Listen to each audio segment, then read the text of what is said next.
At Pan M360, I have the pleasure to interview Louise Campbell.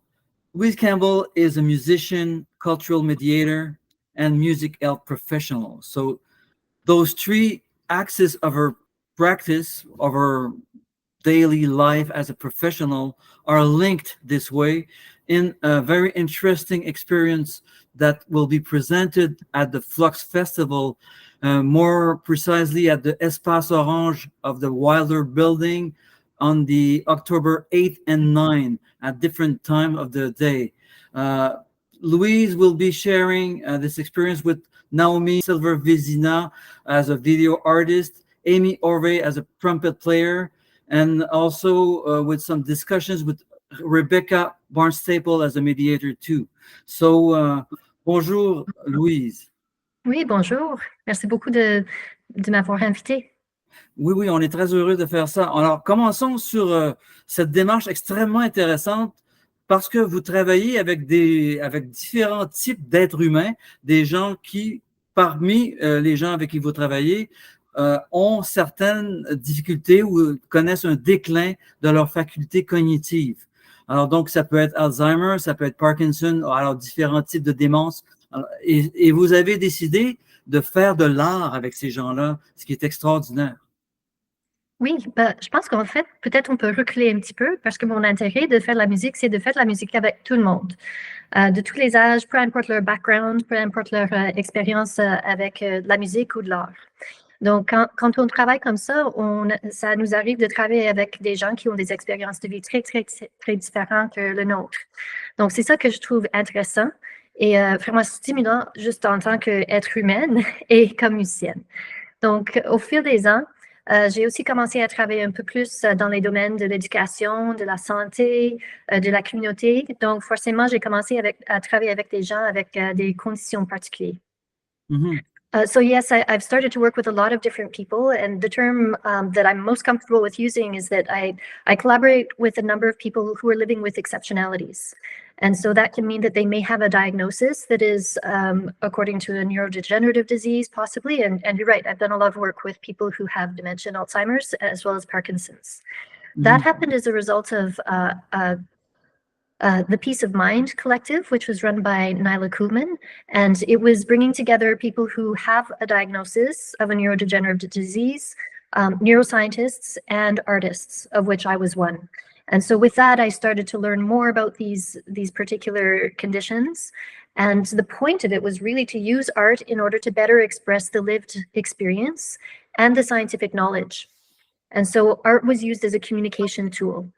And as a result, we started coming up with pieces. There were a few shows that were actually produced that have been, that you can have the link to the virtual performances. They've also been put on live. And I started to develop some relationships with the people who were part of that collective. Donc, une des pièces qu'on va jouer pour le concert Gift, ça s'appelle Musical Diaries, qui est une collaboration avec Anne McIsaac, qui est une femme avec le Parkinson, Naomi Silver-Vizina, qui fait de la vidéo, et aussi deux neuroscientifiques qui faisaient partie de Peace of Mind aussi, Anusha Kamesh et Claire Honda. Donc, cette pièce-là, c'est vraiment comme un journal de bord. Donc, on commence au lever du jour et on traverse les 24 heures jusqu'à le prochain lever du jour où Anne, elle décrit avec ses mains, avec sa direction, comment elle se sent sur sa perception du temps, qui est vraiment très liée avec les médicaments qu'elle prend pour le Parkinson. So it's a really fascinating way for me to better understand somebody else's lived experience that is quite different than my own. The idea of Anne conducting me was because the thing that really resonated with me about her experience was that her sense of time is not measured by minutes and seconds, but by medication. And so she has this 2-hour loop that happens throughout her day and night, in which that 2-hour loop is really modified by the medication that she's taking. And so it seemed like time was very managed for her by something that's external, that she still controls because she decides when she's taking her medication. It's very regular. So I wanted to put somebody else in charge of the time for me. So I asked Anne to conduct me through various points of her day. So example, when she was waking up in the morning, or in the afternoon when the medication starts to be less effective, or in the evening when she's starting to go to bed, and really deep at night when she is maybe not sleeping but still having deep rest. And so this allowed me to understand better how she was feeling. And the really fascinating part for me is that Anne, first of all, actually said that for the first time since her diagnosis, she really felt understood. She felt heard in that part of her experience. As well, the neuroscientists we were working with, Anusha and Claire, said very clearly that they understood far better what the lived experience was of somebody who might be living with Parkinson's, and that could have a really strong impact on their research moving forward.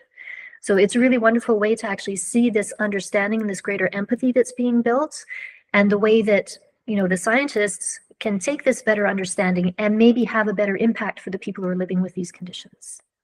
And then there's the creative process for an art form. So trying to transmit this feeling on a daily basis in many stages of the day into music.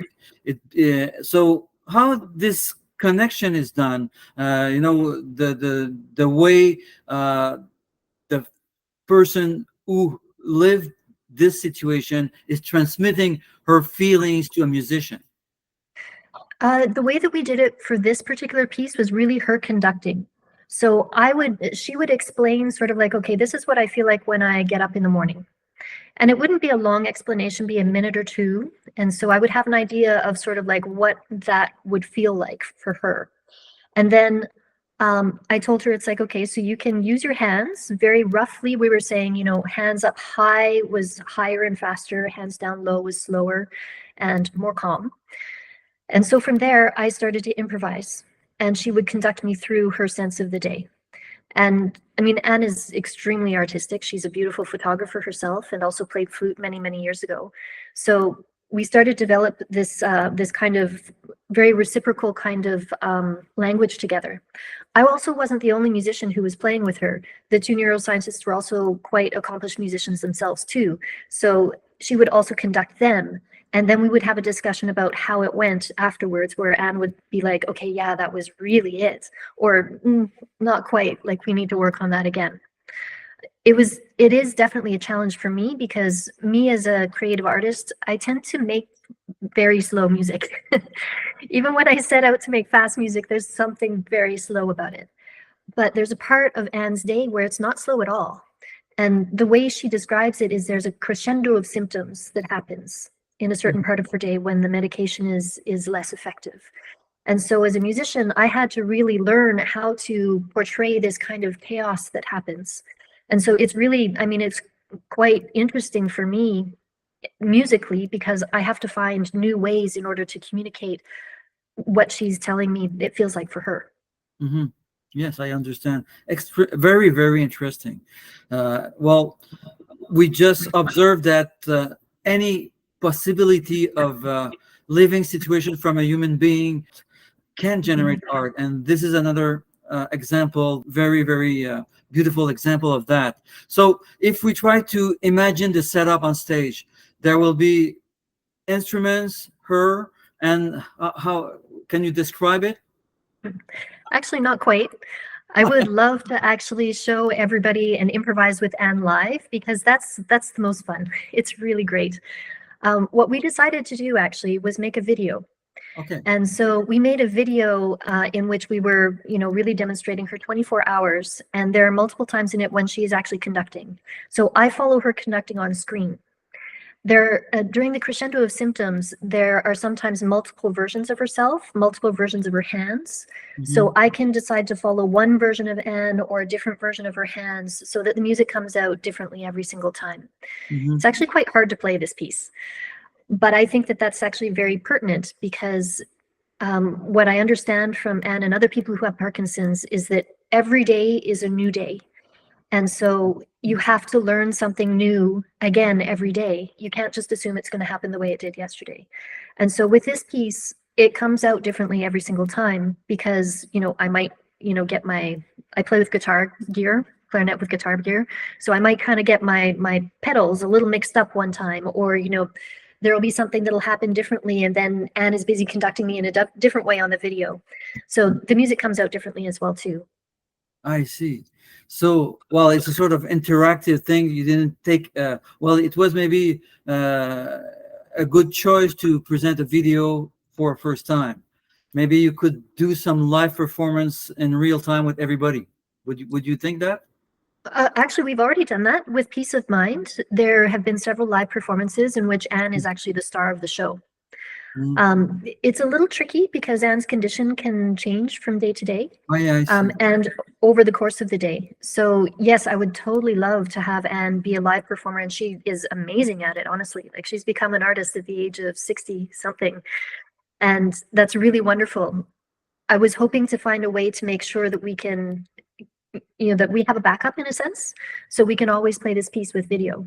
And of course, Anne will be there actually at the show, so she'll be able to respond to people's questions in the post-concert talk and describe her own experience in her own words.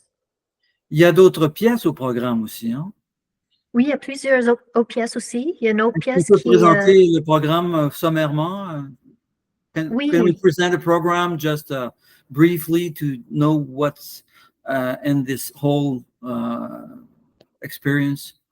for sure. The whole experience, it's called Gift. And for me, the gift is the gift that people give when they're showing a part of themselves. It's something that I find very special and very intimate. And the gift that I can give in return of leading us through a creative process. The first piece is a piece called Swirl that is for clarinet and electronics alone. And it's a piece that's dedicated to my father, who wasn't necessarily somebody who was living with exceptionalities per se, but I would say that I definitely had an exceptional relationship with him. So that's just kind of trying to put this in context of, we are all unique individuals, and we all have something to say, and we all have something to be for each other. The second piece is by Anna Hostman and will be played by Amy Horvey, and it's called My Words Are in Your Tea. That one is a premiere, so I will be hearing it for the first time tomorrow during tech rehearsal. I'm very much looking forward to that. The third piece is a piece called Sounds Like Static. And this one was one that was developed through Peace of Mind. And my grandmother had dementia. And so when I was working with the people who had dementia and also were caregivers, I was drawing a lot on my own personal experience as well. The phrase sounds like static is a phrase that a caregiver said once to somebody else who was in the long-term care facility that my grandmother is in.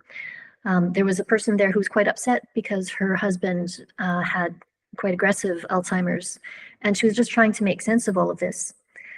And so she was asking, like, what would it feel like? What would it feel like for that person? And the caregiver said, well, we don't really know. We can't really know, but the way I imagine it is that it's like it sounds like static, like when you're in between two radio stations. So that phrase always stuck with me, and it always stuck with me that my grandmother repeated over and over and over the names of her children. So she would repeat the 9 names of her children written down. You would find these lists beside her bed, beside her book, as a bookmark, in her pockets. They were everywhere. And this rehearsing is something that people do when they have cognitive decline to try and really engrave certain things in their memory. So to me, that's a real beautiful indication of love and care. And so this piece is based on the 9 names of my aunts and uncles and my mother, and the static that can happen. Moving into the support names of the people that we all have in our lives that support us throughout our lives. There will be a little bit of audience participation. So Rebecca Barnes-Staple is a dance therapist and beautiful dancer. She'll be leading us in a little bit of an experiment to really feel like, stretch our limbs in the middle of the program, and also to understand how movement can be, reciprocal, as a warm-up to musical diaries, in which we'll do the 24 hours of Anne's day, and I'll be following Anne's conducting. Then we'll be finishing off with a piece called Pass, that is a collaboration between Yota Busios, Amy Horvey, and myself, based on Yota's experience of emotion in music. Yota is a woman who communicates with her eyes using the Bliss communication system. So Bliss communication is used by people who are generally nonverbal. And what you do is there's 8 different points that you look at. And based on those points, that you refer the numbers that Yota looks at, those points, to a grid. So if she says 0, 1, 0, 0, on the grid, you can find the word that she's saying. Mm-hmm. So for most of her life, that grid only included 3 emotion words: happy, sad, and angry. And that's it. We experience a lot more emotions in life than that, obviously. So there was a caregiver that she worked with quite a few years ago who expanded her grid so that she has more words that she can say, more emotion words that she can say. With that, she composed a poem that became lyrics to a song.